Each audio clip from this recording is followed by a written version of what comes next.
நம்ம சூரியகுமார் யாதவ் எப்பேற்பட்ட பேட்டர்னு நான் சொல்லி தெரியணுங்கிற அவசியம் இல்லை. ஏன்னா அவர் T20யில் படைக்காத சாதனைகளே கிடையாது. 4 சதங்கள் அடிச்சிருக்காரு. அந்த 4 சதங்களும் வந்து வேறு வேறு நாடுகளில் வந்து அடிக்கப்பட்டிருக்கு, இன்க்ளூடிங் இந்தியா. T20யில் 10க்கு கேப்டனாக வேறு ஆகிட்டார். அதுக்கு எல்லாத்துக்குமே வந்து பிள்ளையார் சொல்லி போட்ட ஒரு மேட்ச்னு ஒன்று இருக்கும் தெரியுமா? அது என்ன மேட்ச்னு கேட்டிங்கன்னா அதை பற்றி தான் பேச போகிறோம். அது வந்து பார்த்திங்கன்னா கிட்டத்தட்ட 2022 ஜூலை மாதம் இந்தியா வந்து இங்கிலாந்துக்கு டூர் போயிருந்தாங்க. அப்போ 3 T20 மேட்ச் விளாட வேண்டியது இருந்தது. 2 T20 மேட்ச்சில் இந்தியா வந்து ஆல்ரெடி ஜெயிச்சு டாமினேட் பண்ணி கப்பை தூக்குறதுக்கு வெயிட் பண்ணிட்டு இருந்தாங்க. சரி, கடைசி ஒரு போட்டியிலையாவது இங்கிலாந்து ஜெயிச்சு ஆறுதல் வெற்றியாக போய்டுவோம்னு சொல்லிட்டு அவங்க வந்து பார்த்திங்கன்னா 215 ரன்கள் வந்து அடிச்சிருப்பாங்க 7 விக்கெட் இழப்பில். இந்தியா சேஸ் பண்ண வேண்டிய நேரம் வந்துச்சு. அப்போ இந்தியா தரப்பில் இருக்கிற எல்லா பேட்ஸ்மேனும் வந்து அவுட் ஆகிட்டே போயிட்டு இருந்தாங்க, ஒருத்தரை தவிர.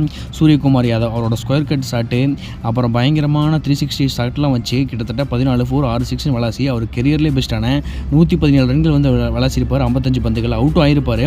ஆனால் ஜெயிப்போம் அப்படிங்கிற ஒரு மனநிலையே அவர் தான் வந்து கொண்டு வந்திருப்பார் இந்தியாவுக்கு.